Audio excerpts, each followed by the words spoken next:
Bismillahirrahmanirrahim. Assalamualaikum warahmatullahi wabarakatuh.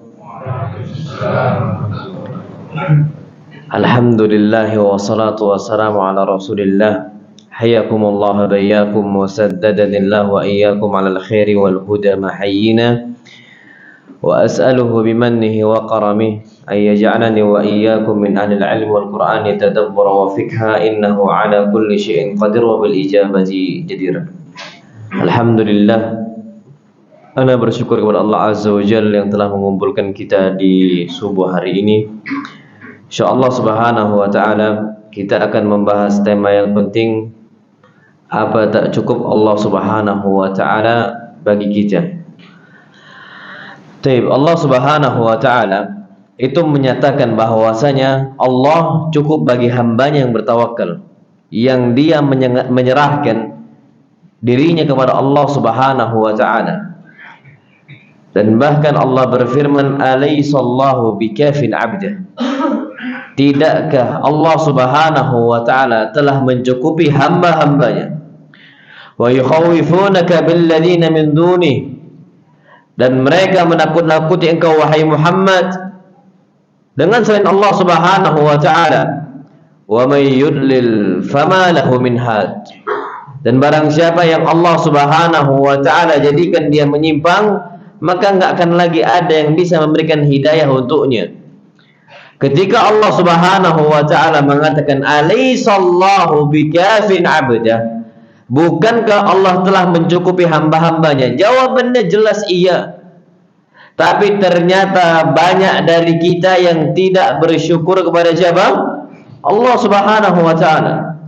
Dan Allah mengatakan wa qalilum min ibadiyasy syakur, dan sangat sedikit hamba-hamba Allah yang bersyukur kepada Allah subhanahu wa ta'ala.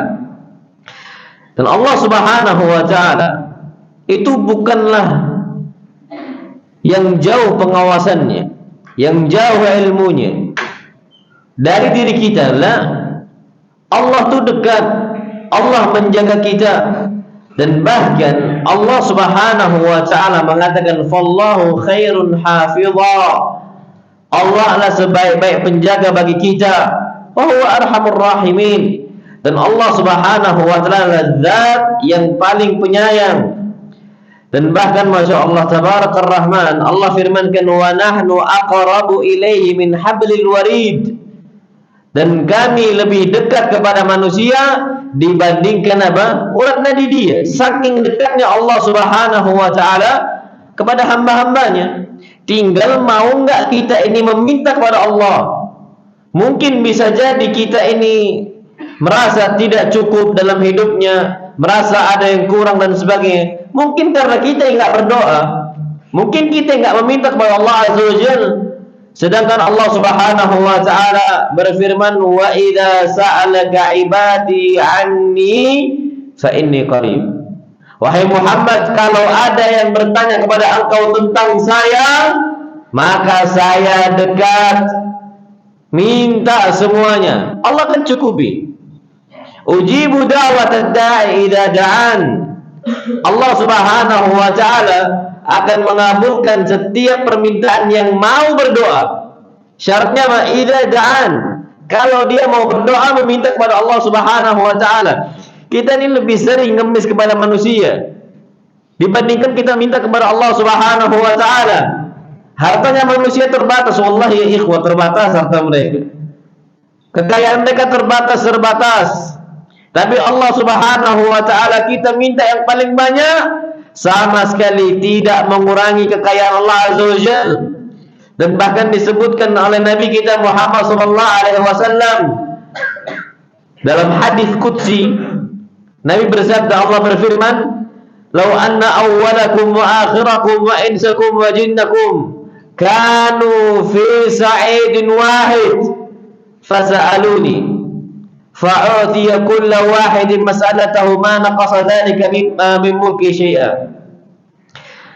Kalau seandainya makhluk yang pertama dan makhluk yang terakhir dari kalangan jinnya, dari kalangan manusianya Mereka meminta yang paling mereka inginkan, meminta yang paling sulit bagi mereka. Semua diminta, dan aku akan kasih. Satu orang minta 1 M semisal, terlalu kecil. 1 triliun, terlalu kecil. Minta terserah mereka kepada Allah Azza wa Jalla. Semuanya minta kepada Allah Subhanahu wa Ta'ala. Mereka dikumpulkan oleh Allah di sebuah apa? Satu gunung. Apa kata Allah Azza wa Jalla? Ketika aku berikan mereka semua apa mereka mau, mana qasadarika mimma indi. Itu semua tidak mengurangi kekayaan saya, tidak mengurangi harta saya. Illa kama yanqusul mikhyatu idza udkhila al-bahr. Kecuali sebagaimana berkurangnya lautan ketika dicelupkan jarum kemudian diangkat kembali. Ya enggak berkurang sama sekali. Jangankan lautan, gelas saja ini insyaallah kita ambil jarum, masukkan, timbang nih berapa gram ya, timbang berapa gram, masukkan jarum, keluarkan lagi. Kurang enggak 0,1 gram? Enggak. Ini ukuran gelas gitu. Apalagi ukuran samudra. Enggak akan berkurang sama sekali bagi Allah Azza wa Jalla. Maka mau enggak kita minta? Kita nih sering sekali nggak minta kepada Allah Azza wa Jalla, padahal doa-doa yang mustajab itu banyak letaknya, banyak tempatnya, dan banyak waktunya. Dari semisal antara azan dan iqamat, kemudian doa ketika sujudnya, waktu-waktu ini banyak sekali gitu. Bahkan kita sholat 5 waktu sehari gitu, 5 kali. Tapi ternyata banyak dari kita yang nggak meminta kepada Allah Subhanahu wa Ta'ala. Kalau ternyata kita minta, Masya Allah, kapanpun lo ya, sampai 24 jam kita minta, Allah dengar. Kita nggak bisa minta ke Pak Wali Kota. Kenapa? Karena ada jam kerja. Allah Azza wa Jalla nggak butuh tidur. Allah SWT nggak butuh istirahat. Nggak ada jam-jam tertentu untuk minta kepada Allah Azza wa Jalla. Nggak, semua bebas. Memang ada beberapa yang lebih ditekankan, tapi semua bebas bagi Allah Azza wa Jalla. Maka apa kata Allah Subhanahu wa Ta'ala? Allahu la ilaha illahu al-hayyul qayyum. Allah zat yang maha hidupnya, dan Allah Subhanahu wa Ta'ala yang mengurusi hamba-hambanya. La ta'khudhuhu sinatun wa la naum, yang mana Allah tidak ngantuk apalagi tidur. Pejabat tidur enggak mereka? Tidur. Kita datang jam 12 ngamuk dia, Masya Allah. Kita datang jam 3 subuh marah dia. Nggak tahu ini jam istirahat, nanti kalau udah jam kerja. Tapi bagi Allah Azza wa Jalla, bahkan Masya Allah Tabarakar Rahman, di jam 3 malam, jam 2 malam Allah yang datang untuk kita. Allah nggak butuh istirahat, Allah nggak butuh tidur. Bukankah itu cukup bagi kita? Dan bahkan kata Nabi kita Muhammad SAW beliau bersabda, yanzilu Rabbuna tabaraka wa ta'ala hina yabqa thuluthul lailil akhir. Sesungguhnya Allah Subhanahu wa Ta'ala turun untuk hamba-hambanya dari arsy Allah Azza wa Jalla ke langit dunia ketika sepertiga malam apa? Terakhir. Allah berfirman, man yas'aluni fa'utiya wa man yad'uni fa'astajib lahu. Yang mau minta aku kasih, yang mau berdoa aku kabulkan. Wa man yastaghfiruni fa'aghfir lahu. Orang yang mau beristighfar, minta ampun, aku akan ampunkan. Maka dari itu ayyuhal ikhwatul kiram, kalau kita tahu Allah Subhanahu wa Ta'ala enggak ngantuk dan enggak butuh tidur, minta dari segala waktu yang kita miliki. Dan apa kata Allah? Lahu ma fis samawati wa ma fil ard. Milik Allah yang ada di langit dan ada di bumi. Berarti Allah tuh kaya banget gitu. Tinggal kita apa? Mau minta ataukah tidak. Dan bahkan Allah Subhanahu wa Ta'ala zat yang maha kaya. Allah enggak butuh makhluk, sementara manusia butuh kepada Allah Subhanahu wa Ta'ala. Sekaya-kayanya orang tetap butuh kepada Allah Subhanahu wa Ta'ala. Maka Allah berfirman, ya ayyuhan nas antumul fuqara'u ilallah. Wahai manusia, kalian nih fakir, butuh kepada Allah Azza wa Jalla. Orang yang paling kaya pun butuh kepada Allah Subhanahu wa Ta'ala. Wallahu huwal ghaniyyul hamid. Dan Allah Subhanahu wa Ta'ala zat yang maha kayanya dan maha terpujinya. Ada sebuah cerita, Masya Allah. Jadi beberapa ikhwah pengurus masjid, ketika itu mereka ada program yang membutuhkan dana besar.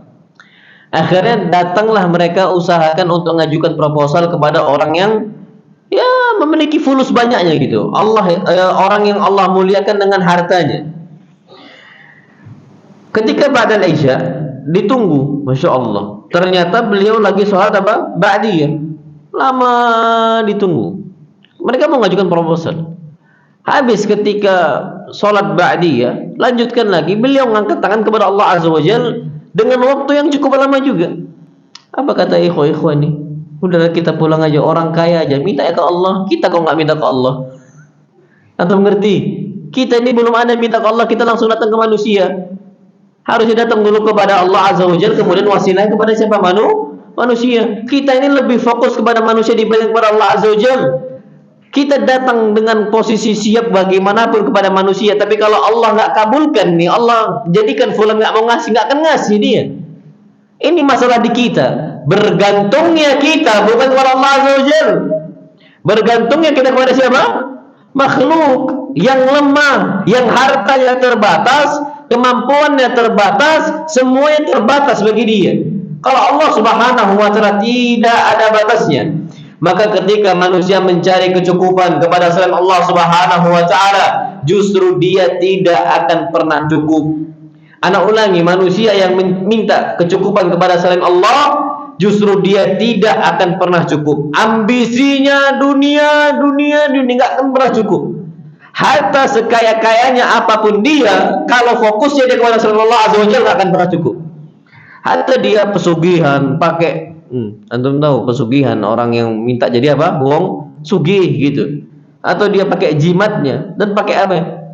Ana nggak pernah tahu orang yang ikut pesugihan kecuali dia akan sengsara hidupnya. Wallahil azim. Kita udah beberapa kali nguruqyah mereka-mereka yang datang ke dukun untuk menjadi A, menjadi B, menjadi C. Apa kata Allah Subhanahu wa taala? Wa annahu kana rijalun minal insi ya'udzuuna birijalin minal jinni fazaduhum rahaqa. Ada beberapa kalangan manusia yang datang minta tolong kepada golongan jin. Bukannya mereka mendapatkan apa yang mereka inginkan, fazaduhum rahaqa. Mereka tambah binasa. Orang yang minta menjadi orang kaya kepada jinnya dia minta, bukannya tambah kaya, tambah melarat dia. Dan orang yang minta menjadi orang yang kebal, bukannya menjadi orang kebal, justru menjadi penakut. Kenapa? Karena dia itu minta kepada selain Allah Azza wa Jalla, bukannya tambah cukup, malah tambah sengsara. Anda pernah cerita, mendapatkan cerita ikhwah yang dulu dia itu udah taubat beliau, insyaallah beliau udah hijrah. Dulunya datang ke dukun untuk apa? Menjadi kebal gitu. Dia bilang, Ustaz, ketika sabu ana itu tinggal di rumah, ana berangkat beda provinsi gitu ya. Ketika di bus ana keringat dingin, ketinggalan sabu ana. Ana lihat orang-orang yang lain yang nggak pakai sabu itu tenang mereka semua. Ana orang yang paling penakut kata dia. Sampai ana tuh demam dan makan keringat dingin kata dia. Terpaksa ana pulang lagi untuk ngambil apa? Sabu itu. Bayangin itu. Dan kita nggak pakai sabuk, tenang-tenang saja, dia justru tambah apa? Penakut. Dan inilah manusia kalau nggak merasa cukup kepada Allah Azza wa Jalla. Sama orang yang ambisi dunia nggak akan pernah cukup. Tapi orang yang sibuk dengan akhirat, Allah akan cukupkan kehidupan dia. Disebutkan dalam sebuah hadis, man kanatid dunya hammah, barang siapa yang ambisinya adalah dunia, farraqallahu alaihi amrah, Allah jadikan urusannya bercerai-berai, wa ja'ala faqrahu baina ainihi, Allah jadikan kefakiran depan mata dia. Mau gaji 10 juta pun kerasa kurang sama dia, mau gaji 20 juta pun kurang bagi dia. Kenapa? Ambisinya bukan dia itu mengharap kepada Allah Azza wa Jalla, tapi mengharap kepada dunia. Wa ja'ala faqrahu baina ainihi, sekaya-kaya dia tetap miskin. Pejabat-pejabat yang memiliki semisal gaji yang tinggi, kenapa masih ada yang korupsi? Sebabnya Allah jadikan kefakiran depan apa? Mata dia. Mereka-mereka yang mungkin ngurus lembaganya, yang Allah udah cukupkan, tapi entah kenapa masih ada aja praktek-praktek untuk nyunatnya, na'udzubillah. Dan hampir dalam setiap masyarakat seperti itu, baik dari kalangan bawahnya, menengahnya, atasnya. Kalau mereka nggak bertakwa kepada Allah Azza wa Jalla, akan terus merasakan apa? Kekurangan. Wa ja'ala faqrahu baina ainihi wa lam ya'tihi minad dunya illa ma kutiba lahu. Dan tidaklah dunia datang untuk dia kecuali apa yang sudah ditetapkan untuk dia. Ya segitu-gitu aja rezekinya. Mau kayak manapun dengan cara yang haram, ya segitu-gitu aja rezekinya. Kalau jauh-jauh, harta dia banyak 20 juta. Allah jadikan mobilnya ketabrak, anaknya sakit, masuk rumah sakit, Allah duitnya habis-habis saja sudah. Karena dia merasa gaji dia yang mencukupkan diri dia. Makanya ada orang-orang seperti ini, tawakalnya cuman di akhir bulan. Ketika duitnya sudah apa? Nipis. Dia berandal, dia mengandalkan gaji di awal bulan, maka di akhir bulan Allah jadikan dia sengsara.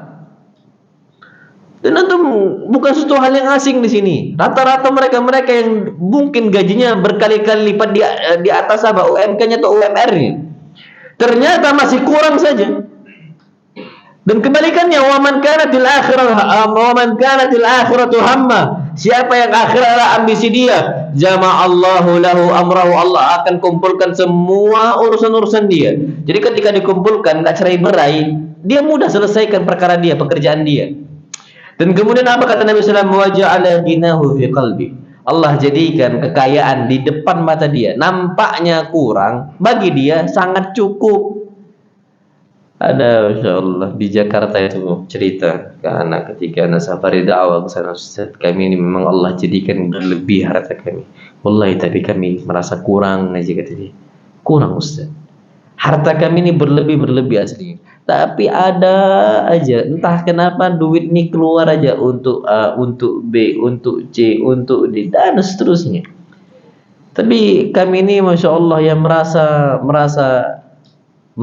ada di hati itu, lihat tukang beca masih bisa sholat subuh, masih bisa kumpul dengan keluarga, sarapan dengan keluarga, masih bisa ngantar anaknya ke sekolah, pulang jam 5, itu nikmat besar. Bayangin antum, orang kaya Allah jadikan cerai-berai urusan dia, dan orang yang nampaknya mungkin sulit Allah kumpulkan perkara dia kumpul dengan keluarga, merasakan kebahagiaan yang jauh lebih besar. Jadi orang kaya hasad pun pada orang yang apa? Miskin. Kalau orang miskin dia ambisinya akhirat gitu ya. Lain cerita kalau udahlah miskin nggak tahu diri.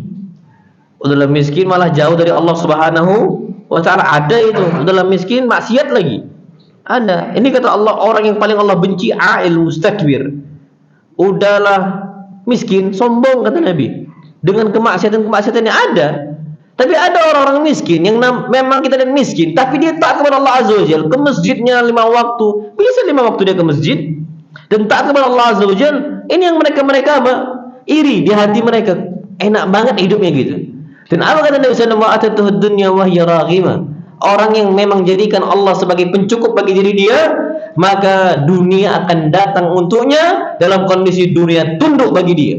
Masya Allah. Dimudahkan dunia ini datang untuk orang-orang tersebut. Maka yang perlu kita ketahui, Allah Subhanahu wa taala adalah zat yang mencukupi diri kita. Jadi sekurang-kurangnya ekonomi kita udah kembali kepada Allah Azza wa Jalla.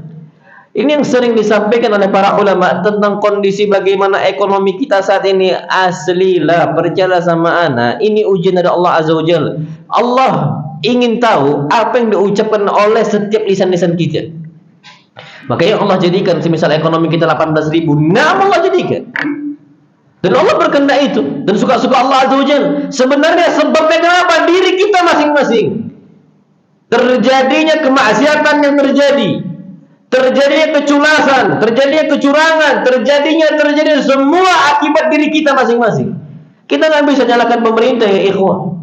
Wallahil azim, Allah ingin mencatat apa yang diucapkan oleh lisan-lisan kita. Allah Subhanahu wa taala adalah zat yang memberikan kita rezeki di saat rupiah 6.000 pun hajat, dan di saat rupiah 18.000 pun hajat. Allah Azza wa Jalla. Jangan dikira ini nggak pernah terjadi di zaman Nabi kita Muhammad sallallahu alaihi wasallam. Terjadi harga melambung tinggi di zaman Nabi sallallahu alaihi wasallam, sampai mereka datang ke Nabi sallallahu alaihi wasallam. Jawaban Nabi, innallaha huwal musa'ir. Sesungguhnya Allah lah yang menentukan harga. Allah mau naikkan lambungkan tinggi. Ini ujian bagi hamba-hambanya. Ternyata banyak dari kita yang merasa nggak cukup akal atau takut dengan ekonomi. Wallahi ya ikhwah, antum jangan kira masalah ujian ekonomi ini terjadi untuk orang awam. Lah, hatta ustadznya paling berdampak untuk mereka. Ustadz ini udahlah gajinya di bawah UMR, kena hal ekonomi pula lagi. Tapi mereka ini bukan orang-orang yang suka mendemo, mengkritik pemerintah, enggak. Mereka tuh menenangkan masyarakatnya. Antum kira kami nggak berdampak? Wallah sangat berdampak. sangat berdampak. Dan kita tahu beberapa para ustaz, beberapa para asatidzah yang di pelosok sana gajinya di bawah standar, tapi mereka mengingatkan masyarakatnya, mengingatkan umatnya, Allah Azza wa Jalla ada untuk kita, Allah mencukupi. Antum ingat gak zaman Covid? Allah uji kita dengan ujian yang berat. Berapa tahun zaman Covid? Berapa tahun ya ikhwah? 3 tahun, dari 2020 sampai 2023. Betapa banyak umat Islam yang pesimis akan rezekinya. 2026 masih hidup kita? Hidup gak kita sekarang? Wallah masih hidup kita nih sekarang. Berarti Allah kasih 3 tahun nih, ini ujian untuk hamba-hambanya. Apakah dia merasa Allah cukup bagi dia ataukah tidak? Nanti lewat aja itu masanya, ada masanya insyaallah Allah lewatkan.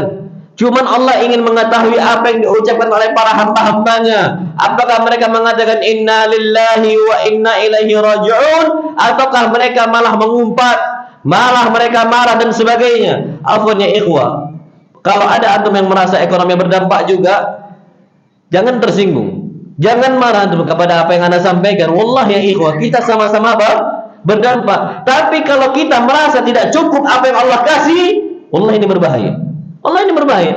Percayalah sama Anda, kita ini mendapatkan rezeki yang jauh lebih banyak dari Allah Azza wa Jalla. Nikmat oksigennya, nikmat kesehatannya, bisa berjalannya dan sebagainya. Apa kabarnya kalau Allah jadikan darah itu menggumpal sehingga nggak jalan, stroke kita? Wallahi lazim ya ikhwah, kalau Allah takdirkan satu gumpal darah Allah tahan ini, Allah sumbatkan di otak kita nggak jalan, akibat kita ngumpat terus, apa kabarnya ya ikhwah? Kenapa kita melihat kenapa kita melihat ujiannya saja? Kita tidak melihat apa? Nikmat Allah yang sangat apa? Yang sangat banyak. Maka dari itu, jadikan diri kita sebagai hamba Allah Subhanahu wa taala yang mana kita itu merasa cukup kepada Allah Subhanahu wa taala. Makanya orang yang beriman kepada Allah Subhanahu wa taala, ketika mendapatkan nikmat dia bersyukur, ketika mendapatkan musibah dia apa? Sabar. Antum tahu insyaallah, orang yang beriman ketika dia kaya nggak nampak kaya, ketika dia miskin nggak nampak miskin. Itu orang apa? Beriman. Dan ini yang Nabi katakan, ajaban li amril mu'min. Betapa menakjubkannya posisi seorang yang beriman kepada Allah Azza wa Jalla. Apa kata Nabi sallam? Inna amrahu kullahu khair. Semua kondisi dia semuanya kebaikan. Wa laysa dzaka li ahadin illa lil mu'min. Tidaklah kondisi itu didapatkan oleh seseorang pun kecuali untuk orang-orang beriman kepada Allah Azza wa Jalla. Betul tahu apa kata Rasulullah? Inna asabathu sarra syakar fakana khairan lah. Kalau dia mendapatkan banyak nikmat, dia bersyukur. Dan itu yang lebih baik bagi dia. Jadi dia hobi ngasih, nggak ada flexing, nggak ada bangga dengan hartanya. Ketika dia melihat orang-orang yang membutuhkan, dia kasihkan. Masya Allah. Jadi dia nggak nampak kaya, tawadhu saja. Orang ngira dia ini bukan orang yang kaya. Kenapa? Karena hobi ngasih. Anda sekarang mau nanya kepada antum ya ikhwah, Nabi orang kaya atau orang miskin? Orang kaya atau orang miskin? Kaya. Tapi apa yang terjadi? Nampak seakan-akan orang apa? Miskin. Karena Nabi hobi apa? Ngasih.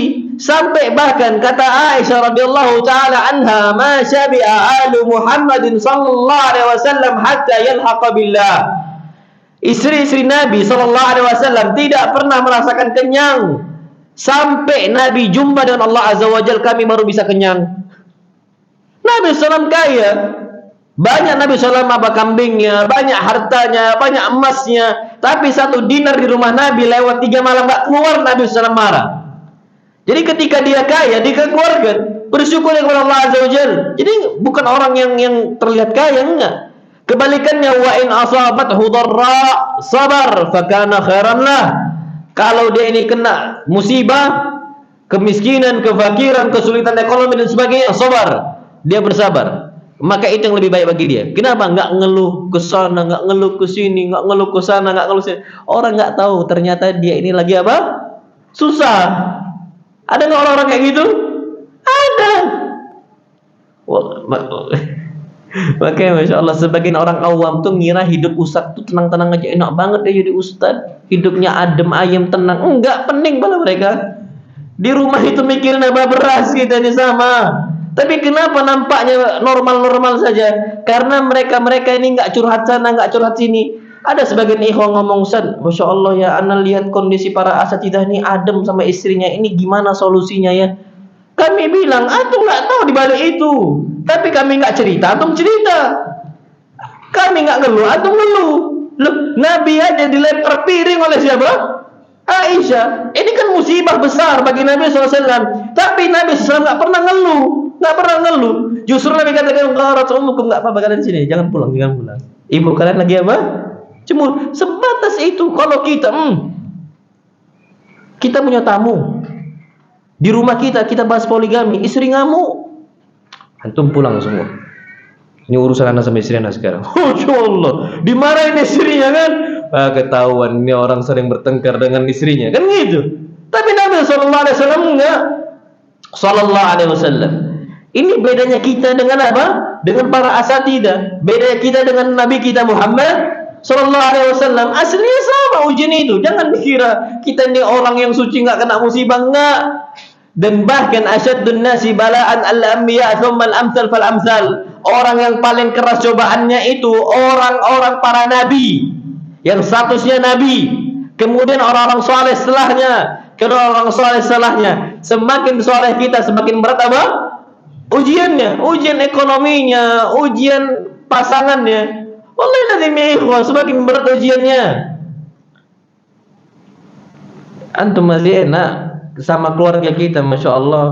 Sama keluarga kita pulang enak banget, jumpa dengan keluarga tuh sering gitu. Coba ustadz, apalagi ustadz yang sering safari dakwah, 3 hari ditinggalkan istrinya. Antum gimana cara nenangkan istri? Ini wallahi kalau nggak gampang. Cuman kita nggak cerita ke A, ke B, ke C, nggak. Tenang aja kita. Nah inilah membedakan antara orang yang awam, yang nggak tahu solusinya apa, dengan mereka-mereka yang soleh, yang tahu apa? Solusi. Nah inilah akhirnya kita, kalaupun kena musibah yang berat, ingat Allah akan cukupkan kita. Dan rezeki kita nih Masya Allah, Allah firmankan, wa ma min dabatin fil ardi illa 'ala Allah rizquha. Dan tidaklah ada makhluk manapun yang berjalan di atas muka bumi Allah Azza wa Jalla kecuali Allah yang pasti ngasih apa? Rezeki. Siapa yang ngasih rezeki? Allah. Kalau udah Allah yang ngasih rezeki, wallah harusnya tenang.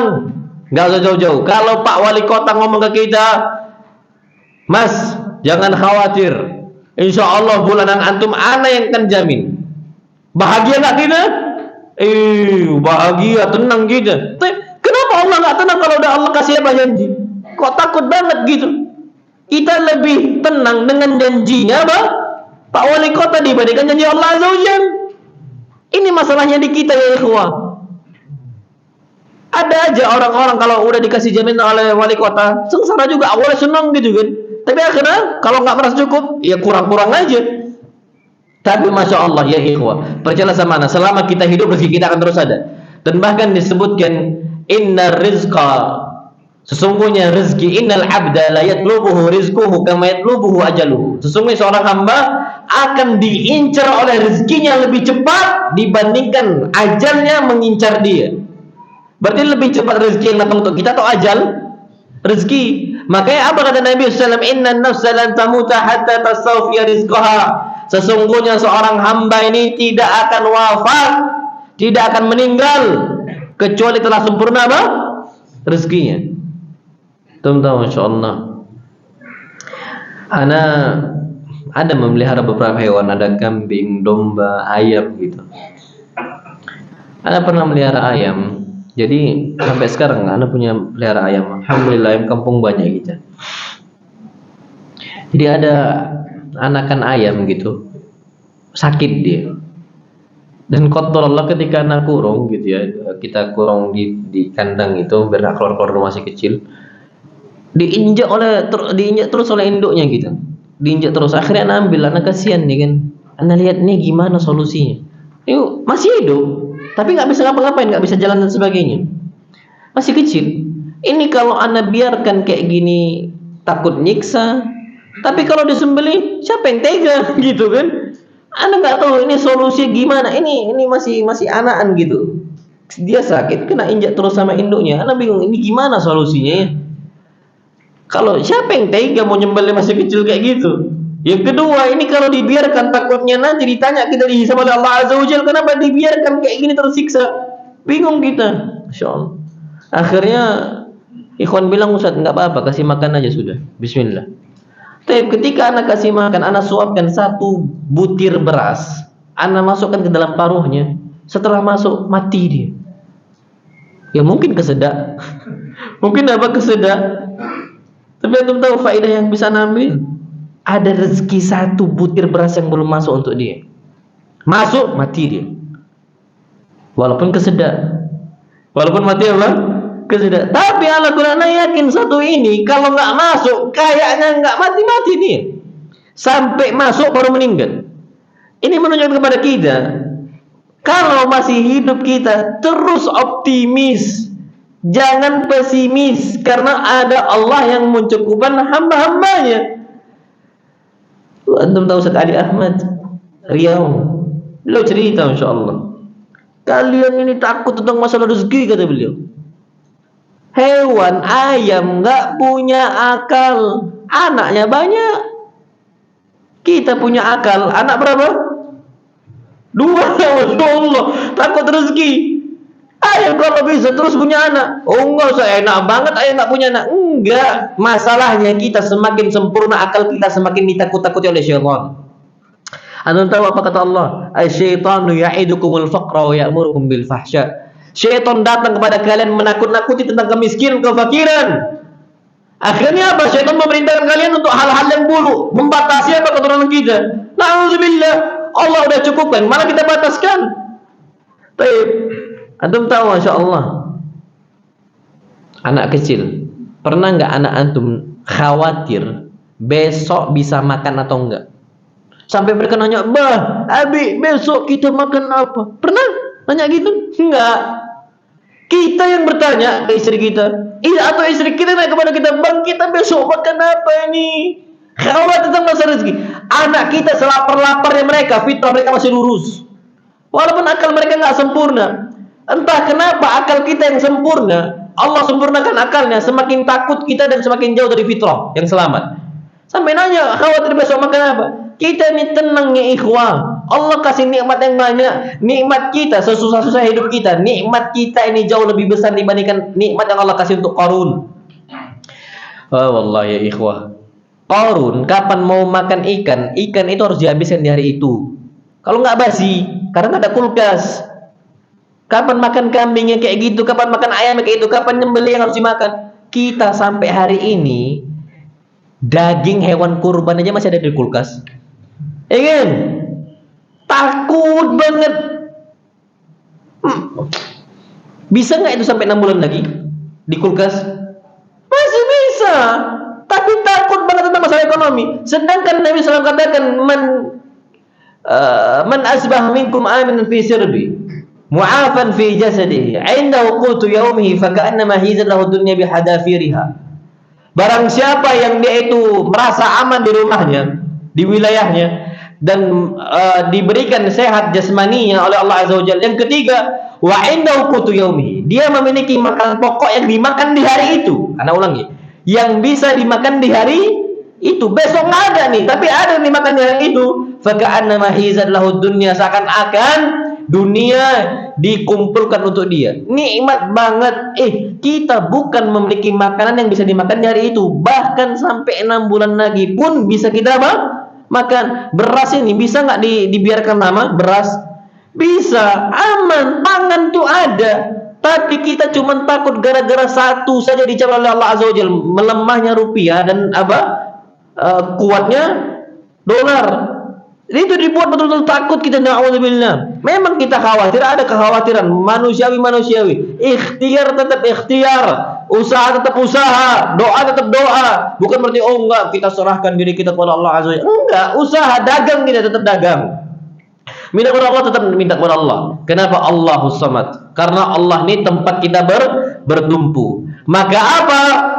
kita dituntut oleh Allah. Betul Allah yang mencukupi hamba-hambanya, tapi diperintahkan oleh Allah untuk ikhtiar, gerak, usaha, dagang, bekerja. Naam sahih. Apa kata Nabi kita Muhammad sallallahu alaihi wasallam, ihris ala ma yanfa'uk wasta'in billah wa la ta'jiz. Semangatlah untuk hal-hal yang bermanfaat untuk engkau. Dagang, jualan, bekerja, semangat. Yang kedua, wasta'in billah. Minta tolong kepada siapa? Allah Azza wa Jal. Wa la ta'jiz. Jangan punya sikap lemah, mental-mental lemah.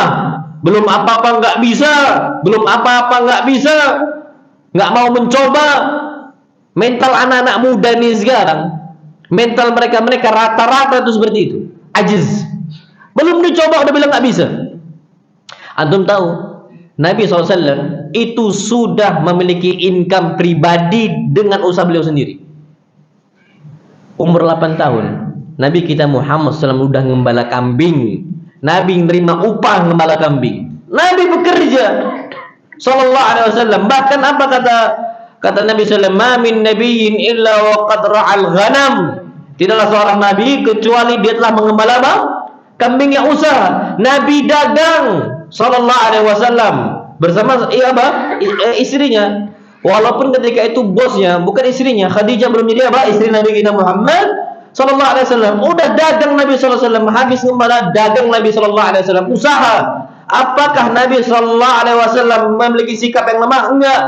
Kita bahkan di zaman para sahabat, bahkan sampai sekarang nih syariatnya masih berlaku. Kita boleh membantu harta anak yatim untuk kita kelola karena mereka masih anak-anak. Tapi kalau sudah balik, kalau mereka sudah balik, tidak boleh kita kelola lagi.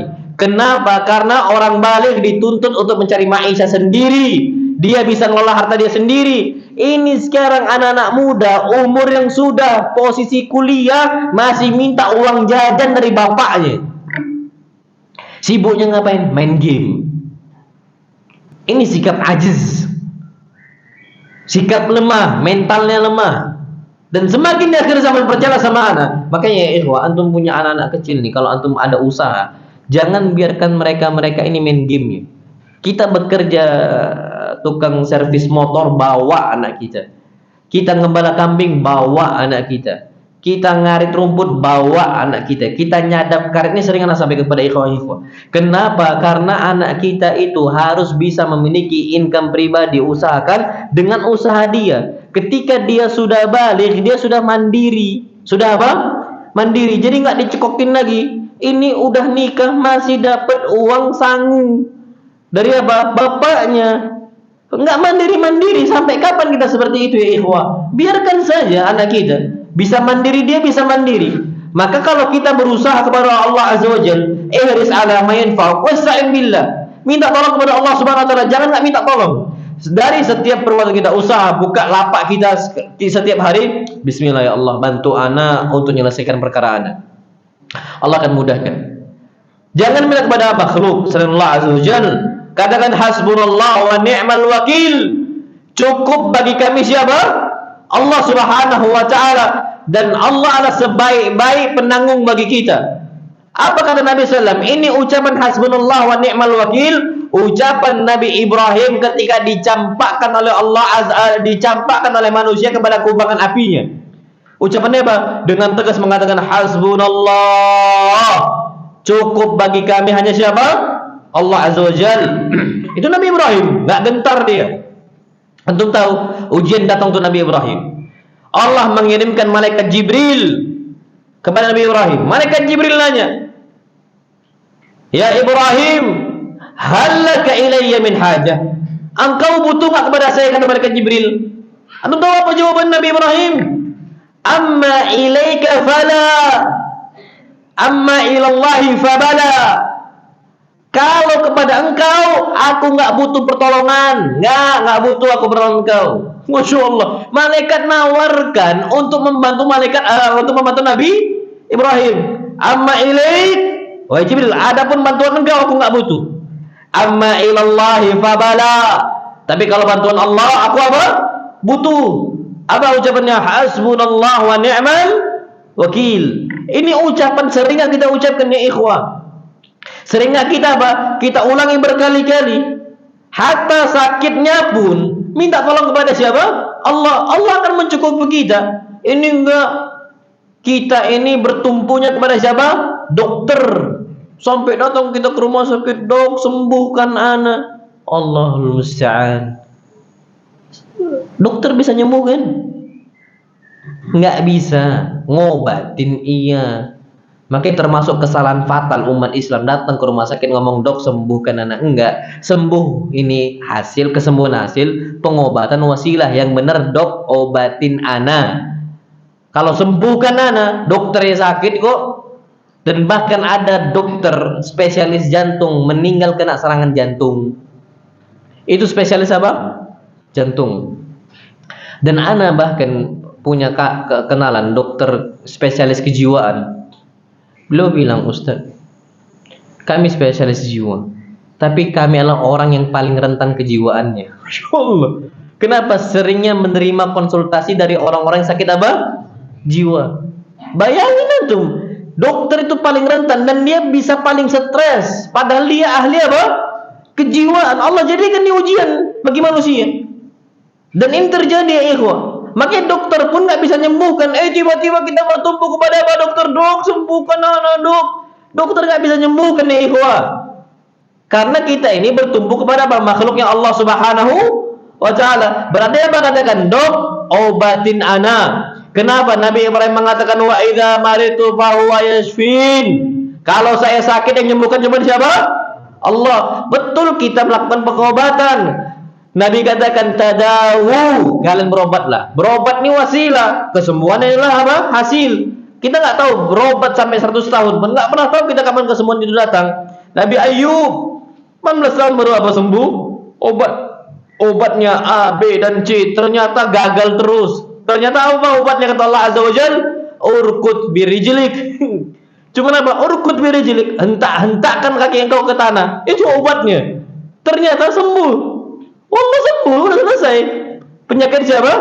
Nabi Ayub alaihissalam. Urkut birijlik. Cuma itu saja. Kita nggak nyangka ternyata hal yang sepele kalau Allah jadikan itu wasilah, jadi wasilah.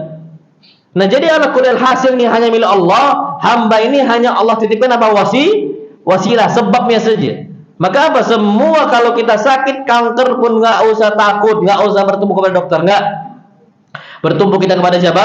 Allah Subhanahu wa Ta'ala. Wallahu a'lam bissawab. Bahkan Allah yang mencukupi hamba-hambanya. Hatta mereka dikhianatin, mereka didustakan. Nabi SAW sampai dicela, dihina, dimaki. Allah yang menyukupkan untuk mereka semua. Untuk Nabi kita Muhammad SAW. Bahkan apa kata Allah Subhanahu wa Ta'ala? Wa yuridu ayyakhda'uka fa inna hasbakallah. Wahai Muhammad, kalau mereka ingin menipu engkau, cukuplah Allah untuk engkau. Udah, Allah pelindung bagi engkau. Huwallazi ayyadaka binasrihi wa bil mu'minin.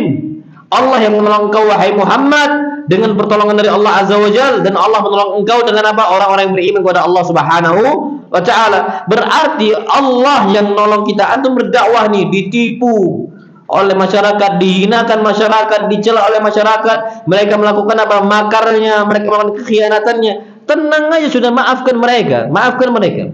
Kenapa? Karena faktanya banyak dari kita yang ditolong oleh Allah Subhanahu wa Ta'ala. Maka ucapannya apa? Hasbiyallah la ilaha illahu alaihi tawakkaltu wa huwa rabbul arsyil azim. Ini doa zikir yang selalu kita ucapkan, hasbiyallahu la ilaha illahu alaihi tawakkaltu wa huwa rabbul arsyil azim. Wallahu a'lam bissawab. Lihat para sahabat Nabi kita Muhammad SAW ketika diancam, mereka cukup katakan, cukup bagi kami Allah Azza wa Jalla. Kalian mengancam semua, nggak takut kami, Masya Allah. Belum tahu perang Badar 300 lawan 900. Anak ketika cerita ini, apa kemarin kata Pak Yono, Ustaz, beliau kan tentara, Insya Allah. Anak dengar cerita itu getaran ya hati anak, Ustaz. 300 lawan berapa? 900. Berarti satu orang harus melawan berapa orang? 3 orang, 1-3. Kalau satu muslim meninggal, berarti yang 3 tadi diserahkan ke muslim yang lain, paham? Kalau lagi meninggal diserahkan ke yang lain. Kan saking banyaknya gitu kan. Tapi ketika perang Badar apakah mereka takut? Enggak. Apa kata Allah Azza wa Jalla? Alladzina qala lahumun nas. Para sahabat didatangi oleh banyak gerombolan manusia. Innan nasa qad jama'u lakum fakhshawhum fazadahum imana wa qalu hasbunallah wa ni'mal wakil. Ketika para sahabat didatangi oleh banyak orang, mereka mengatakan, sesungguhnya manusia telah berkumpul untuk kalian, untuk membinasakan kalian. Fakhshawhum, takutlah kalian kepada mereka. Apa kata Allah Azza wa Jalla? Fazadahum imana, mereka justru bertambah imannya. Apa yang mereka ucapkan? Hasbunallah wa ni'mal wakil. Cukup bagi kami Allah Subhanahu wa taala, dan Allah Subhanahu wa taala cukup sebagai apa? Sebaik-baik apa? Penjaga bagi kami, pelindung bagi kami. Apa kata Allah? Fanqalabu bi ni'matin minallah wa fadlin lam yamsashum su. Mereka pulang dalam kondisi membawa nikmat, kemenangan, Masya Allah. 1 lawan 3 tetap menang umat Islam. Tetap apa? Tetap menang. Wa fadlil lam yamsashum su, dan mereka tidak kena apa? Keburukan sedikit pun. Kocar kacir orang-orang tidak beriman kepada siapa? Allah Subhanahu wa taala. Di sini menunjukkan kepada kita sesempit-sempitnya hidup kita, kondisi kita, kapan kita yakin kepada Allah Azza wa Jalla, Allah akan mudahkan. Tapi kalau udah pesimis susah, wallah ya ikhwah. Makanya anak sering katakan, hati-hati dari pesimis. Harusnya kita memiliki optimisme. Betapa banyak kerusakan terjadi awalnya gara-gara suudzon kepada Allah, gara-gara pesimis. Apa kata Allah dalam hadits qudsi? Ana 'inda dhanni 'abdi bi, falyadhunna 'abdi ma syaa. Aku ini bersama prasangka hambaku. Silakan hambaku berprasangka apa yang dia mau. In dhanna khairan fa khairan wa in dhanna syarran fa syarrun. Kalau dia berprasangka baik, dia dapat kebaikan, dan kalau dia berprasangka buruk, dia dapat apa? Keburukan. Antum tahu betapa banyak penyakit-penyakit muncul sebabnya kita berprasangka buruk kepada Allah Azza wa Jalla. Makan kambing apa kata masyarakat kita? Darah tinggi, terus kolesterol, terus dan. Padahal yang buat sebenarnya yang paling berdampak untuk kolesterol bukan daging kambing, justru daging apa? Sapi. Semua ilmuwan yang paham tentang ilmu itu, kedokterannya kah, semuanya ahli medisnya kah, ahli gizinya kah, mereka sadar itu, penelitian di mana-mana, jurnal di mana-mana. Sebenarnya yang lebih rentan untuk kolesterol bukan daging kambing, daging apa? Sapi. Kenapa kita makan aman daging sapi dan kita bahaya daging kambing? Karena kita udah berprasangka buruk dengan daging apa? Kambing. Sugesti yang nggak baik, pesimis yang nggak baik, ngundang hal-hal yang buruk. Kenapa? Itu kata Nabi SAW, kata Allah dalam hadits qudsi tadi. Kalau dia berprasangka buruk, dia akan dapat keburukan tadi. Yang di benak dia sakit, ya sakit lah. Antum tahu nggak? Masya Allah, nggak usah jauh-jauh. Jadi ada orang yang laki-laki yang tua. Ini kita sampai jam 6 bisa kita tutup. Ini terakhir. Antum tahu laki-laki yang sudah tua di zaman Nabi kita Muhammad SAW, beliau lagi sakit. Ketika beliau sakit nih, laki-laki yang sudah tua renta, Nabi SAW jenguk nih. Ketika Nabi SAW jenguk, apa kata Nabi SAW? Syafaqallah, la ba'sa, tahur insyaallah. Enggak apa-apa, aman katanya. Jadi ucapan la ba'sa itu enggak apa-apa, aman gitu. Dia Nabi membangun apa? Sikap optimis gitu. Nabi datang, la ba'sa, tahur insyaallah, enggak apa-apa, aman ini, aman. Tahur insyaallah. Ini jalan bagi kita untuk apa? Dihilangkan dosa-dosa kita. Aman-aman, tenang, insyaallah aman. Gitu. Jadi Pak, kalau antum jenguk orang sakit, kanker, jangan bilang aduh kanker, aduh stroke gitu. Antum jangan tampakkan hal-hal yang kayak gitu. Stres dia, aduh stadium 4, divonis meninggal berapa bulan lagi. Antum makin kaget, aduh. Coba antum bilang nggak apa-apa. Ajal di tangan Allah Azza wa Jalla. Banyak orang yang hidup nanti waktu yang panjang, tenang. Nah, itu harusnya. Jadi ucapkan la ba'sa itu maksudnya apa? Nggak apa-apa, udah tenang aja, aman itu. Tahu insyaallah. Tiba-tiba laki-laki tua ini ngomong apa? Syekhun kabir, human tafur ala syekhin kabir tuziruhul kubur. Ini nih demam tinggi yang nimpa laki-laki tua yang siap dibawa ke kuburan. Nabi ketika dengar itu apa kata Islam? Idzan fana'am. Kalau itu prasangka engkau ya sudah, mau bilang apa lagi? Nabi keluar dari rumahnya, meninggal langsung nih laki-laki itu. Pesimis karena ucapan dia tuziruhul kubur, laki-laki tua yang siap dibawa kemana? Ke kuburan. Makanya betapa banyak penyakit-penyakit muncul itu sebabnya pesimis. Betapa banyak kemiskinan-kemiskinan terjadi sebabnya kenapa? Pesimis. Orang banyak yang merasakan harta yang banyak sebabnya optimis yang dia bangun di dalam benak dia. Husnuzon kepada Allah Subhanahu wa taala. Enggak usah jauh-jauh. Hujan nih, hujan. Anak-anak kecil mandi enggak hujan? Mandi hujan. Anak enggak pernah larang anak-anak mandi hujan. Nah, mandi hujan. Karena kenapa? Kata Allah Azza wa Jalla, kami wa anzalna minas sama'i ma'an mubarakah. Kami turunkan dari langit air yang diberkahi. Langsung turun dari langit. Makanya ya ikhwah, tanaman antum siram gitu loh ya, tanaman tidak lebih utama dibandingkan siraman yang langsung turun dari mana? Langit. Karena airnya itu betul-betul berkah. Percaya sama ana. Sekering-keringnya kita pakai tambahan air apapun gitu ya, nggak terlalu efektif dibandingkan kalau air itu turun dari mana? Langitnya Allah Azza wa Jalla. Kalau tanaman merasakan berkahnya, hewan merasakan berkahnya, apalagi manusia. Ana nggak pernah larang. Udah mandi, nak mandi hujan sana, main. Nggak ada demam-demam, Pak. Tapi kita nak jangan mandi hujan nanti sakit. Keluar dia, masuk lagi sakit. Karena dia pun anak kita khawatirnya bakal apa? Sakit. Akhirnya terjadi sakit ketika dia diam-diam keluar. Ini banyak hal-hal seperti ini. Sebabnya gara-gara apa? Pesimis.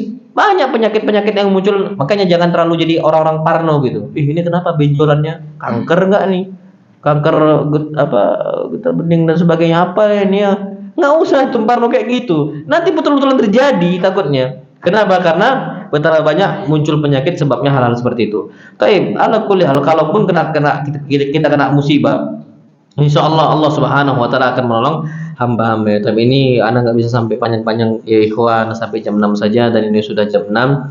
Ana mohon maaf ala kulli hal, ana masih ada kajian nanti di bulan Rajab insyaallah. Sampai nanti di Goro siang, habis itu pulang baru ke Palembang. Jadi ya Allah kulil, mudah-mudahan kita bisa jumpa di lain waktu dan di lain kesempatan. Yang benar datang yang mutlak dari Allah Azza wa Jalla dan yang salah datang dari anak pribadi syaitan, dan anak berlindung dari kesalahan tersebut. Wassallallahu ala nabiyina Muhammad subhanakallahumma bihamdika asyhadu an la ilaha illa anta astaghfiruka wa atubu ilaik. Assalamualaikum warahmatullahi wabarakatuh. Waalaikumsalam.